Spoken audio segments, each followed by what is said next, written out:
പുസ്തകം 18-ാം അധ്യായം 4-ാമത്തെ വാക്യം. സന്തോഷത്തോടെ പ്രതീക്ഷയോടെ ഒന്ന് കേൾക്കുക. ജെറമിയ 18:4. കുശവൻ കളിമണ്ണുകൊണ്ട് ഉണ്ടാക്കിക്കൊണ്ടിരുന്ന പാത്രം ചിലപ്പോൾ ശരിയാകാതെ പോകും.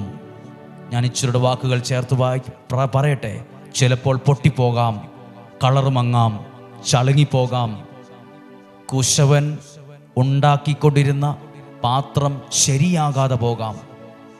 പക്ഷെ അതിനടുത്ത വാക്യം, ശരിയാകാതെ പോയാലും അപ്പോൾ അവൻ അതുകൊണ്ട് വീണ്ടും തനിക്കിഷ്ടമുള്ള രൂപത്തിൽ രൂപപ്പെടുത്തും.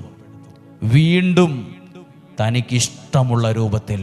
നിങ്ങളൊരു പൊട്ടിയ പാത്രമാകാം, പ്രതീക്ഷ നഷ്ടപ്പെട്ട ഒരാളാകാം, വേദനയിൽ കഴിയുന്ന ഒരാളാകാം, സങ്കടഭാരം കൊണ്ട് തലകുനിഞ്ഞു പോയ ഒരാളായിരിക്കാം.